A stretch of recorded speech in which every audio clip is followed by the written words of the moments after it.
폭풍 가운데 말씀하시는 하나님, 오늘도 강해를 해나가면서 전체 본문 말씀을 읽어나가도록 하겠습니다.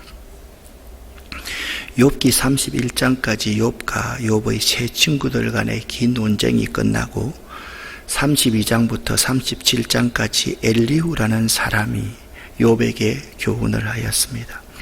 사실 우리는 욥기의 시작인 1장과 2장을 배우면서 온갖 고난과 시련 속에서도 흔들리지 않는 믿음을 보여준 욥의 모습에 많은 감동을 받았습니다. 재산과 10자녀를 갑자기 잃고 건강까지 잃어버린 욥은 이 모든 재앙 속에서도 여전히 하나님을 향해 원망과 불평은커녕 오히려 믿음의 깊은 고백을 하나님 앞에 올려드렸습니다. 욥기서 1장 21절에서는 내가 모태에서 알몸으로 나와 싸운즉 알몸으로 그리로 돌아가올지라. 주신 자도 여호와시요 거두신 이도 여호와시오니 여호와 이름이 찬송을 받으실지어다, 이렇게 고백했고요. 2장 10절에서는 우리가 하나님께 복을 받았은즉 화도 받지 아니하겠느냐, 이렇게 하나님을 향하여 입술로 범죄하지 않고 자신의 믿음을 욥은 잘 지켰습니다. 그런데 욥기는 1장과 2장에서 끝나지 않지 않습니까? 42장까지 있고요. 1장부터 42장까지 이르도록 욥은 정말이지 많은 일을 경험하게 됩니다. 그러면서 욥은 처음에 우리에게 보여주었던 자랑스러운 모습, 모델이 되는 모습, 승리하는 모습에서 친구들의 공격을 받기 시작하면서 조금씩 흔들리는 모습을 보여주기 시작합니다. 점점 더 어려우니까 짜증을 내고 원망과 불평을 하고 차라리 내 생명을 거두어 달라는 하소연을 늘어놨습니다. 어머니의 뱃속에서 자기가 태어난 날을 저주하기까지도 합니다. 우리 인생의 모습도 이와 비슷합니다.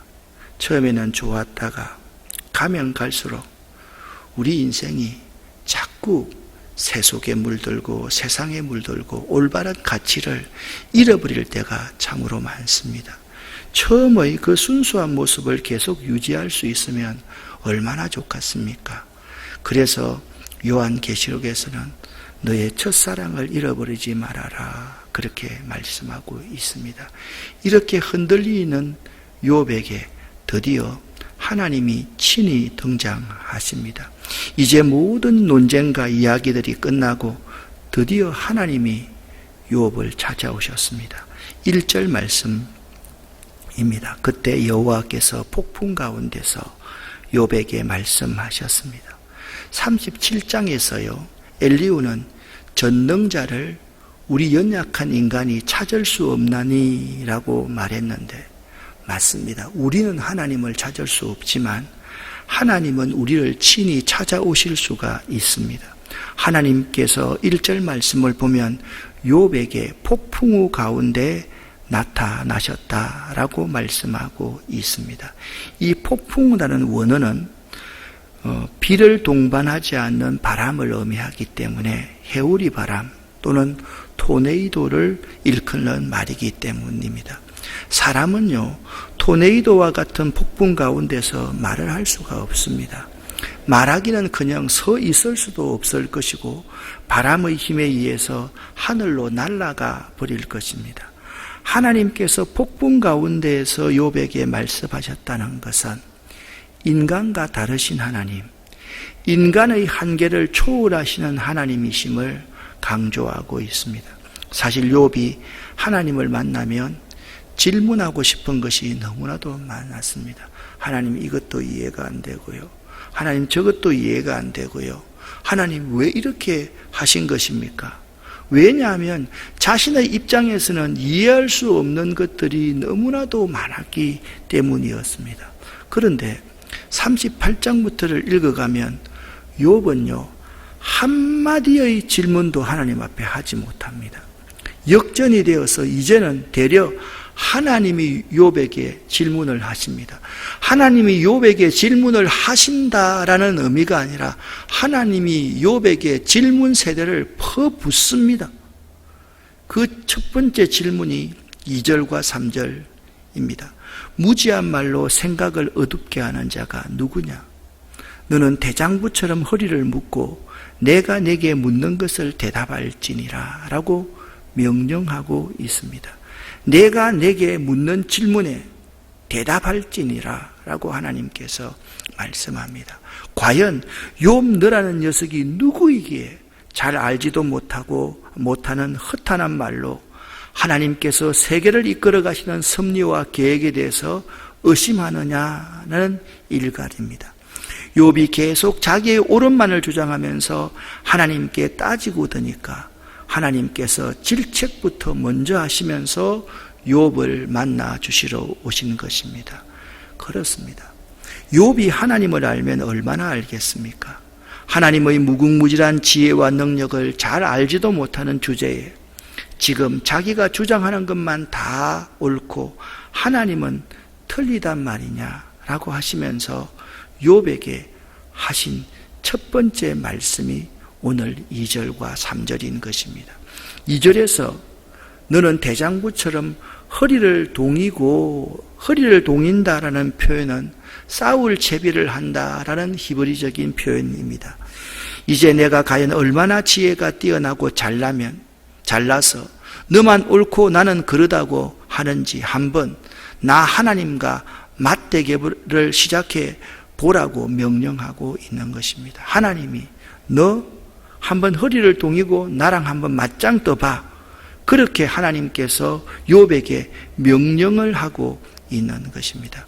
물론 욥은 원망과 하소연을 할 때 불신에서 원망과 하소연을 한 것이 아닙니다. 이 욥의 하소연과 불평은 너무나도 답답한 나머지 너무나도 고통스러워서 본능적으로 내뱉은 욥의 비명, 욥의 절규였습니다. 여기서 우리가 주목해야 해서 볼 것은 이러한 와중에 욥은 자신도 모르는 사이에 그 친구들과 닮아가고 있더라라는 겁니다. 욥의 친구들이 실수한 잘못을 욥도 반복하고 있더라라는 말씀이지요. 사람은요, 어려움이 계속되면 계속될수록 자기도 모르는 사이에 욥의 친구들처럼 이런 실수를 반복하게 되는 것입니다. 자꾸 비난을 받고 비판을 받고 회개하라고 그러니까 자기도 변호하려고 하다 보니까 그들과 똑같은 의미로 죄를 범하고 있었던 것이죠. 그래서 2절과 3절에서 하나님의 말씀은 욥을 향한 친구들의 주장도 잘못됐지만 하나님을 향한 욥 너의 주장과 변론도 옳지 못했다는 사실을 지적하고 있습니다. 친구들과 논쟁을 벌이면서 자신의 어려움을 변호하는 과정에서 욥은 많은 실수를 한 것이 사실입니다. 사람이요, 자신을 변호하다 보면 조금 과할 수가 있습니다. 여러분, 이걸 어디서 느끼는가 하면요, 텔레비전을 한번 보십시오. 각 당을 대표하는 사람이 나와서 텔레비전에서 이야기할 때 보면 똑같은 표현도 있잖아요. 자기 당의 입장에서만 해석하는 참 어리석은 사람들을 보면서 참 재미있다라는 것을 볼 수가 있습니다. 나는 옳고 의롭다. 나는 절대로 잘못한 것이 없다. 그렇다면 나에게 이해가 안 되는 시험을 주시는 하나님에게 뭔가 잘못이 있을 수 있다라고 욥이 주장하였던 것이 사실인 것입니다. 그래서 하나님이 욥을 향해 이렇게 말씀하신 것입니다. 여호와께서 또 욥에게 일러 말씀하시되 터집 잡는 자가 전능자와 다투겠느냐? 하나님을 탓하는 자는 대답할지니라. 여기서 하나님이 욥을 향해서 하나님을 탓하는 사람, 나를 향해서 터집 잡는 사람이라고 말씀하고 있는 것입니다. 인간은 이렇게 연약한 존재입니다. 온전한 인간은 아무도 없습니다. 욥도 아브라함도 모세도 다윗도 모순트성이의 존재들인 것입니다. 그래서 우리는 겸손하자, 조심하자, 주의하자고 날마다 다짐하면서 기도는 해보지만 어려운 상황이 우리에게 밀려오기만 하면 나 위주로 생각하게 되고 하나님을 향해서 원망하는 존재가 우리 인간들인 것입니다. 그래서 하나님은 욥에게 오늘 38장에서 계속적으로 이렇게 질문을 하십니다. 4절부터 7절까지 지구 창조에 대한 질문, 8절부터 11절까지 바다를 다스림에 대한 질문, 12절부터 21절까지 아침과 어두움에 대한 질문, 22절부터 30절까지 기상현상에 대한 질문, 31절부터 33절에 천체에 대한 질문, 34절부터 38절에 지혜의 근원에 대한 질문, 39절부터 41절에 동물을 다스림에 대한 질문을 하고 있습니다. 이 질문들은 창조주 하나님께서 우주를 완벽하게 설계하고 측정하고 공정하실 때 욥은 그 자리에 없었다는 것이며 그 놀라운 신비를 욥이 알 리가 없다는 것입니다. 욥이나 친구들이 안다는 것은 고작 이런 것입니다. 착한 사람에게는 상을 주고 악한 사람에게는 벌을 주기 위해서 인과응보의 법칙, 인과론이 실현되는 장소로서 이 세상이 만들어졌다라는 정도뿐입니다. 이 같은 짧은 지식에 묵혀서 우주 창조의 엄청난 계획을 잘 알지 못하는 존재가 인간들이면서 그 앞에서 함부로 이야기하는 것이 우리 인간들이라는 것입니다.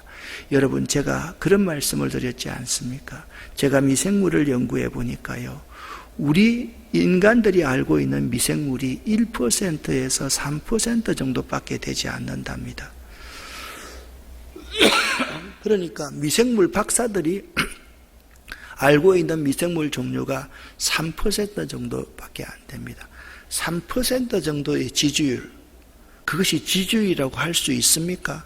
아무것도 모르는 것과 마찬가지입니다.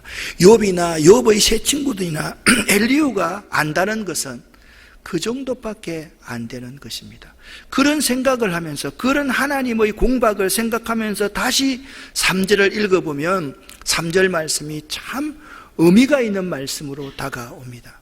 너는 대장부처럼 허리를 묶고서 내가 내게 묻는 것을 대답해 볼지라. 그렇게 하나님께서 욥에게 공박하시는 것입니다. 이 사람은 진아영이라는 사람입니다. 세바시의 강연자입니다. 저는 세바시 강연을 매우 좋아합니다. 그래서 세바시 강연은 다 듣고 있습니다. 이분은 존스 홉킨스 케네디 크리크의 소아정신과 교수인데요, 내 뜻대로 흘러가지 않는 삶을 어떻게 살아낼 것인가 라는 세바시의 강연, 이번에 책도 그렇게 만들어 내었습니다. 이분이 이런 말을 합니다. 미국에선 삶이 당신에게 레몬을 준다면 그것으로 레몬에이드를 만들어라 라는 속담 같은 말이 있다랍니다. 레몬에이드의 의미가 미국에선 예쁜 게 아니에요. 쓰고 씌어서 못 먹는 걸 뜻을 합니다. 그러니 이 말은 곧 인생이 내게 못 먹는 것, 즉 레몬을 주니 그 레몬을 짜고 설탕도 좀 넣고 해서 달콤하고 시원한 누구나가 좋아하는 레몬에이드를 만들어라 라는 뜻입니다. 그녀는 말합니다. 지금 되돌아보면 한국에서 레지던트에서 떨어진 것은 레몬이었죠. 그 레몬을 안 받고 그냥 붙었더라면 큰일 날 뻔했죠. 이런 기회를 못 잡았을 테니까 말입니다. 미국에서는 또 이런 말이 있는데 저는 이 말을 믿습니다. Everything is happening for you, not to you.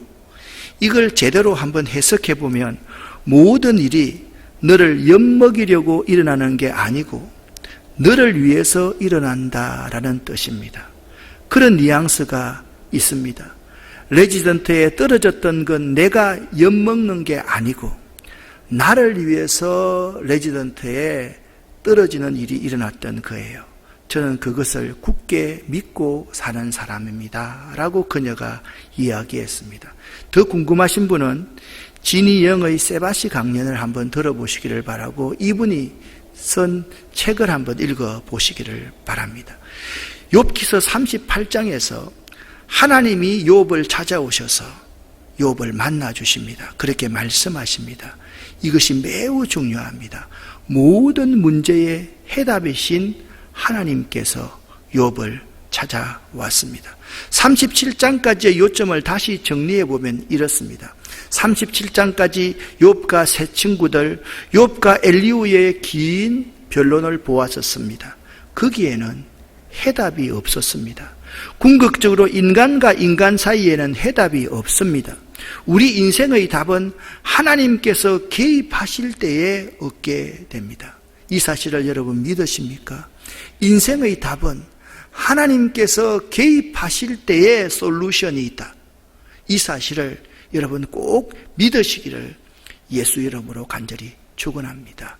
다른 사람이 뛰어난 지혜자가 를 통해서 인생의 깊은 깨달음이나 인생의 질문에 답을 얻게 되는 것은 그 사람 개인의 능력으로 인함이 아니라 하나님께서 그를 통하여서 역사하셨기 때문입니다. 왜냐하면 하나님께서 사람을 통해서 역사하시는 분이기 때문입니다. 하나님은요, 반드시 사람을 통해서 역사하시는 분입니다. 저는 이 사실을 믿습니다. 한 사람이 매우 중요합니다. 사람을 얻어야 됩니다. 사람의 마음을 얻어야 됩니다. 사람을 잃어버리지 말아야 됩니다. 사람을 통해서 역사하시는 하나님이기 때문에 그렇습니다. 그런 의미에서 본다면 세 친구와 엘리후는 고난당하는 욥의 입장에 섰어야만 했습니다. 자기 주장만 할 것이 아니라 욥의 입장에서 그 상황을 바라보고 이해하려고 발부둥 쳤어야만 했습니다. 끝까지 사람에 대한 신의를 저버리지 않았던 욥을 저는 지지합니다. 어떤 근거로서 이런 주장을 하는 것입니까? 욥은요, 잘 나갈 때 가난하고 불쌍하며 소외된 자들을 부모처럼 잘 돌봐 주었기 때문입니다. 여러분 38장에서요, 하나님이 오셔서 욥을 만나주신 것이 매우 중요한 이유가 세 가지가 있습니다. 이 세 가지가 욥기서의 주제입니다. 잊어버리지 마시기를 바랍니다. 오늘 본문 38장은 하나님께서 욥에게 직접 주신 말씀이기 때문입니다. 구약에서는 하나님께서 주로 사자들을 보내셔서 말씀을 주시곤 하였습니다. 하지만 욥에게는 직접 말씀을 주셨습니다. 우리 그리스도인들은 십계명을 아주 중요하게 여깁니다. 왜냐하면 그것은 하나님께서 친수로 쓰셔서 주신 계명이기 때문입니다. 하나님께서 하나님의 사자나 천사들을 보내어 주신 하나님의 뜻과 말씀이 매우 중요한 것처럼 하물며 하나님이 직접 욥에게 들려주신 말씀이기 때문에 너무나도 중요한 말씀인 것입니다. 또한 오늘 본문 38장은 하나님께서 욥 한 사람에게 주신 말씀이기 때문에 매우 중요합니다. 하나님의 모든 말씀이 다 귀하지만 특별히 나에게 주신 말씀이 더 소중한 것처럼 지금 하나님께서는 욥 한 사람을 위해서 이렇게 길게 질문하고 말씀해 주시는 것입니다. 우리들에게도 마찬가지입니다. 아무리 화려하고 미사여구가 좋은 그런 말씀을 많이 듣는다 한들 그 말씀이 내가 공감하고 내가 감동받지 않고 내 속에서 소화시켜서 내 삶을 통해서 드러나지 않는다고 하면 그 말씀이 무슨 의미가 있겠습니까? 오늘 38장에서 하나님께서 욥 딱 한 사람에게 주신 말씀이기 때문에 이 말씀은 매우 중요한 것입니다. 또한 오늘 본문 38장은 모든 것을 알고 계시는 하나님이 주시는 말씀이기 때문에 매우 귀중합니다.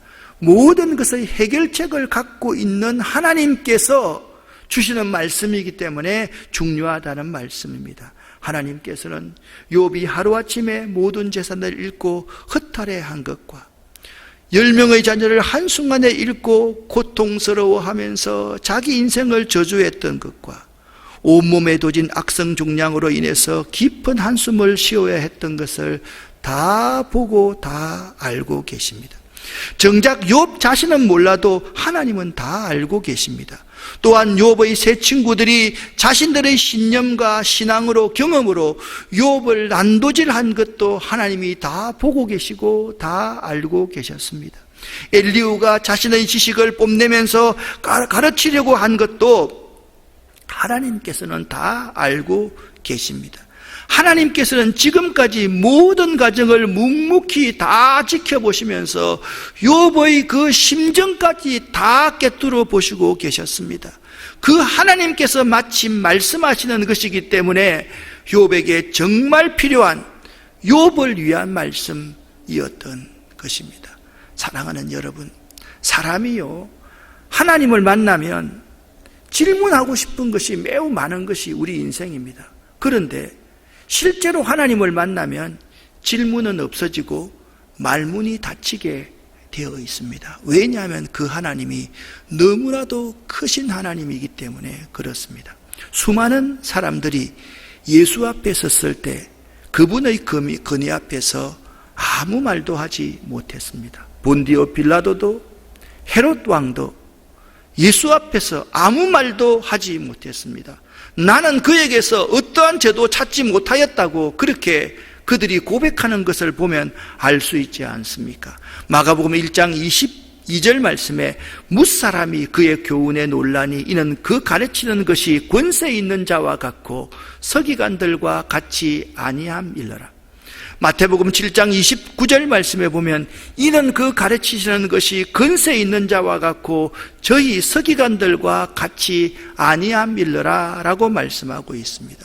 엘리후가 37장까지 해서 자인의 질서에 대해서 욥에게 질문하면서 공박한 이유는 욥 너 자인의 신비도 알지 못하면서 우리 인생에서 일어나는 의문을 어찌 알겠느냐는 내 의지를 관철시키려는 의도에서 질문을 하고 공박하였다고 한다면 자연의 섭리에 대해서 질문하시는 하나님의 38장부터의 마음은 도무지 이해가 안 된다고 항변하고 싶었던 욥을 살리기 위한 질문이었음을 알 수가 있습니다. 죽이는 질문이 있고 살리는 질문이 있습니다. 우리네 인생에는 이해할 수 없는 부조리한 일들이 너무 많이 일어납니다. 그 이해 안 되는 일들을 하나님을 만나면 다 이야기할 수 있고 다 질문할 것 같지만 막상 그분 앞에 가면 모든 솔루션이 다 보이기 때문에 우리는 한마디도 할 수 없고 입 다물고 그분이 하시는 말만 들어야 되는 존재가 우리들인 것입니다. 어려움 당하는 분이 있습니까? 아마 이 가운데도 매우 어려운 분들이 많으실 거라고 생각을 합니다. 그때 우리는 하나님을 찾을 수가 없지만 하나님이 찾아오셔서 우리에게 말씀해 주실 때가 있을 것입니다. 그 순간을 잘 붙드십시오. 특별히 우리들에게 말씀하시는 하나님이 아니라 나에게 말씀하시는 그 하나님의 메시지에 아멘 하면서 그 말씀을 내 신비에 새기시기를 바랍니다. 왜냐하면 하나님은 고난당하는 여러분의 모든 아픔들을 다 알고 계시고 다 보고 계셨기 때문에 그렇습니다. 여러분의 억울한 것도 다 보고 계시는 솔루션을 갖고 계시는 분이 우리 하나님이 있기 때문에 그렇습니다. 고난 때문에 나 스스로를 학대하지 마십시오. 나를 죽이지 마십시오. 나 스스로를 비관하지 마시기를 바랍니다. 여러분, 하나님이 우리에게 질문을 할 때 살리는 질문을 한다라고 말씀을 드렸지 않습니까? 복음을 사람을 죽이는 뉴스가 아닙니다. 복음은 사람을 살리는 뉴스입니다. 여러분, 오늘 38장부터 나타나시는 하나님, 그 하나님을 만나시기를 바랍니다. 그냥 스쳐서 하나님을 대하지 마시고 인격적으로 하나님을 만나세요. 하나님이 나에게 하시는 말씀을 붙드십시오.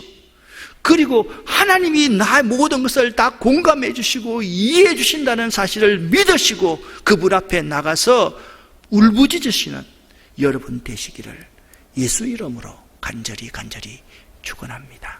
기도하겠습니다. 살아계신 하나님 아버지여, 감사합니다. 고맙습니다. 그렇게 기다리던 하나님께서 오늘 찾아오셔서 욥에게 말씀하시듯이 우리에게 말씀해 주심을 감사합니다. 우리의 모든 것을 다 알고 계시고 다 보고 계시고 다 이해하고 계시는 그 하나님이 나에게 오셔서, 우리들에게 오셔서 말씀해 주심에 감사합니다. 사람을 통해서 역사하시는 하나님, 그 사실을 믿습니다. 어떤 어려움 속에서도 사람을 잃지 않게 하시고 사람을 존귀 여길 수 있게 하시고 배려할 수 있는 그 입장에서 이해해 줄 줄 아는 저희들 되기를 원합니다. 오늘 새벽에 기도하는 우리 모두에게 하나님, 하늘 문을 여시고 쌓을 곳이 없도록 하나님의 복을 쏟아 부어 주시옵소서. 고난당하시는 분, 새롭게 사업을 시작하고서 간절히 기도하는 분, 사업이 어렵지만 다시 일어나기를 원하시는 분, 건강을 잃었지만 다시 회복하기를 원하시는 모든 분들에게 하나님 역사하셔서 저들에게 해답을 보여 주시옵소서. 하나님 찾아와 주시옵소서. 예수 그리스도 이름으로 축복하옵고 간절히 기도 올립니다. 아멘.